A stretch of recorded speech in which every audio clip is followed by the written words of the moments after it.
Hello, Stellars! Welcome back to Tarotella PH. Meron po tayong reading para sa ating mga Virgo, Sun, Moon, Rising, and Venus signs for the month of January 2025. So, ito ay general reading lamang po at ginamit po natin ng mga oracle cards. So, tingnan po natin sila. We have here Tulip, Great Passion, and meron tayong Bouquet, Compliments from an Admirer. Okay? Meron tayo ditong Together, Find joy in the simple pleasures of just being together. Shield, no? As an advice, find protection in love, be each other's shield.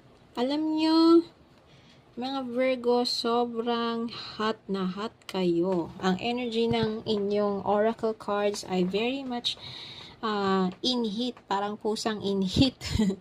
So, kita ko dito na meron kayong get together with someone who really admires you. Yung talagang todo flirt, ganon.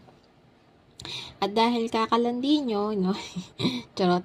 Yung kakausap nyo ng, sobrang intimate and talagang, tinodo na, no? Wagas na wagas, ganyan.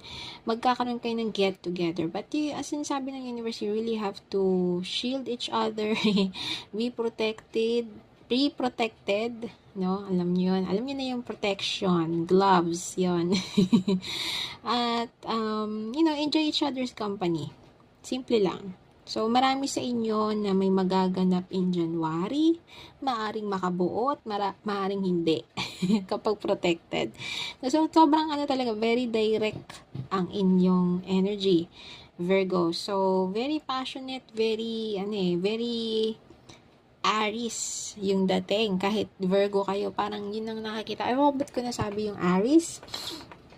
Pero very strong ang passion for the Virgo in month of January 2025. So, this is your reading. Thank you so much for watching, Virgo. Love and light. Namaste.